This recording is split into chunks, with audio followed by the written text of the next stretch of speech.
di madame Ndeye Sophie Sène ak chef de service yu département bi yëpp ngeen àndal ak seen délégation ak le conseil municipal de la commune de Kayi nga xam ne man ci laa bokk ak suma premier adjoint au maire di sunu kilifa El Hadji Dame Cissé ak sunu deuxième adjointe au maire di madame Fatou Top ak sunu troisième adjoint au maire di monsieur Aliou Sine ak tous les présidents vice-présidents de commission ak tous les conseils yi ñu àndal ak collaborateurs yi nga xam ne ànd nañ ñoom ñëpp ñu ngi leen di nuyu waaye ci ndigalu monsieur le préfet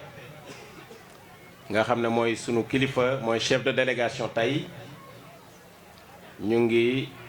jël nuyoo bi di ko teg ci loxo alxalifa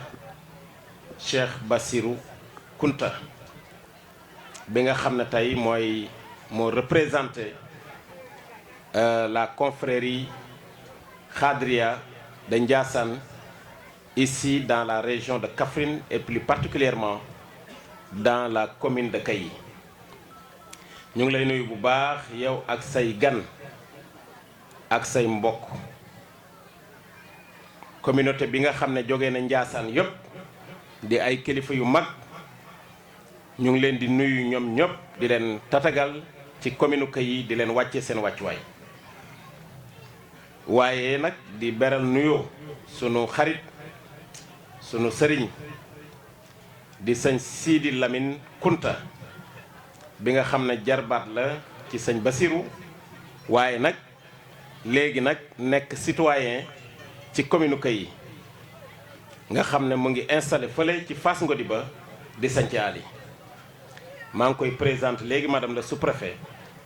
ma ne ko dina déplacé wu ñëw ba ñibbi gën la xam ndax nag liggéey bu am solo bi nga xam ne mu ngi koy def dans la commune de Kayi bërki démb rek la ñu dem di installer benn mini forage boo xam ne foofu ci sanc Ali la waaye ñun en tout cas commune Kayi mu ngi ñuy jàppale bu baax ci ay relation ma bëgg ngeen xamante bu baax a baax di nuyu aussi sunu sëriñ sunu xalifa di Cheikh Ibrahima Ba mi nga xam ne wax na ko fi léegi ñun de daan nañ bokk ci délégation bi nga xam ne baayam di baay Alhaaji Baaw Ba moo ko daan jiite ñuy ñëw fii ci Louga Mbambara waaye ñun ñëpp xam nañu aussi relation yi nga xam ne moo nekk diggante maamam ak ki nga xam ne mooy meññi waa Kunta ba maamam foog naa mu ngi tëdd foofu ci xabru Njaasaan ba sëñ Bassirou ñu ngi lay ziyaar bu baax ci bés bii di bés bu mag nga xam ne nag commune Kayi daf koy fuglu heure bu nekk témoignage yi nga xam ne wax nañ ko ci yow loolu lu ñu mën a vérifier la comme li ma waxoon ci Cheikh Ibrahim rek yow vous êtes un citoyen exemplaire barki démb fële ci Sikilo ñun ñëpp ñu ngi fàttaliku accident bu metti boobu nga xam ne amoon na ci Sikilo daaw nga jëloon initiative pour ñu fay daje di def ay ñaan ren tamit nga dabbaliwaat ko yow ak waa Sikilo ñi nga xam ne wax naa ne président de la république war na leen décorer ndax Sikilo ñoom ñoo nekkoon les premiers secours te liggéey bu am solo lañ ci defoon sëñ Bassirou ak taalibe yi aussi ma seede affection wala cofeel wala mbëggeel gi nga xam ne moo nekk ci diggante sëñ Bassirou ak taalibe yi lépp lu xew ci taalibe yi rek soo xoolee sëñ Bassirou di nga ko fa gis taalibe yi tamit bëgg ko bëgg gu am solo remarque boobu ñu def nag ba mu affecté ñu loolu moo tax ñun tamit bépp gàmmu Njaasaan bi ñu ñëweek léegi bu am dañoo jël sunu initiative di ko fekk foofu ci dëkk bu sell ba pour wax ko na ko sa commune sa gox say mbokk ay citoyen kay juboo nañ ak yow te loolu war nañ ko seedeel say kilifa foofu ci Ndiassane yàlla dimbale nañu daaw jéeg defoon nañ ko gàmm gi passé aussi def nañ ko ñu ngi ñaan yàlla feek ñu ngi fii nekk at mu jot ñu fekk si la foofu parce que bu ñu ko defee population kay lañ ko defal ñu ngi lay ziar bu baax di bég ci yow di ñaan yàlla may la fanu gudd ak wér-gu-yaram yow ak képp koo xam ne sam topp la waaye képp koo xam ne fekkali si na la ci sa bés bii du waruma guddal bu baax waruma guddal ndax monsieur le préfet mu ngi fi waaye xam nga commune bi dañu ko dénk population yi am yaakaar ci ñun sànq sëñ Abdourahmane wax na ko fii ci Louga Mbambara dañoo am problème mu ndox maire nag bu defee discours ba pare te tudd ndox mi ak courant bi boo moytu bu demee dinañ xëcc nopp yi waaye loolu ñu ngi ci commencé am solution loolu moo tax maa ngi nuyu monsieur Aydara bi représenter l'entreprise bi nga xam ne mooy tabax lycée d'excellence bii nga xam ne 10 hectares yi commune Kay yi ñoo ko joxe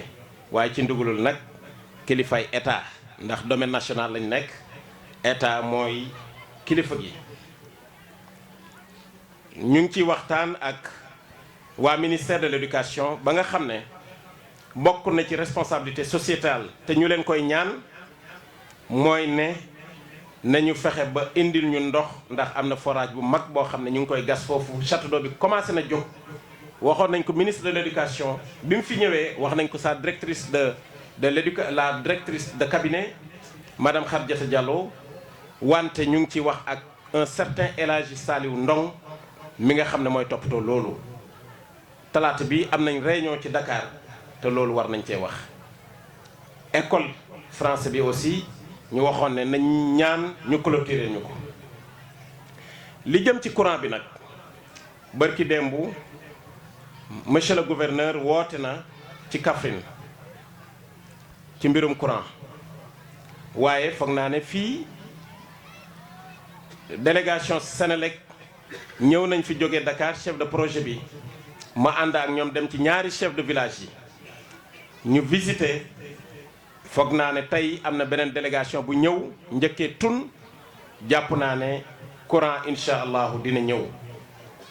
fii ci Louga Mbambara ak ci Louga Wolof waaye aussi ci yeneen dëkk yoo xam ne ñu ngi ci commune Kay ci Ngodiba aussi OFOR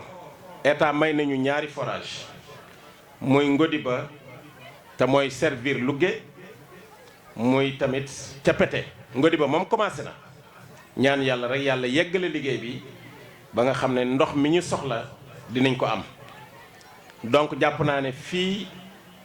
ci ñaanu sëriñ si ak ci volonté état balaa yàgg dinañ am ndox dinañ am courant en tout cas ñun duñu noppalu tant que ndox ak courant doyut duñu noppalu te loolu ñu bëri mën nañ ko seede noppaluñ benn yoon suba ak ngoon guddi ak bëccëg ñu ngi yëngatu pour que courant ak ndox doy waaye nag gàcce ngàllaama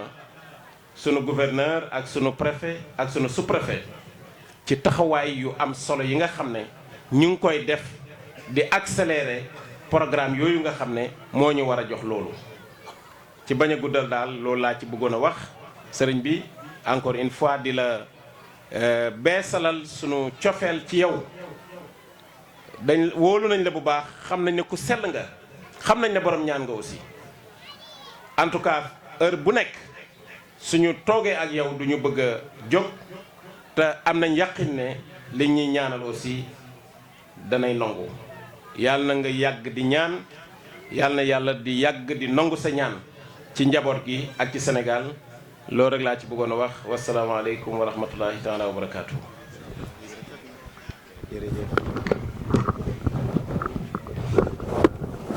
jërëjëf monsieur le maire.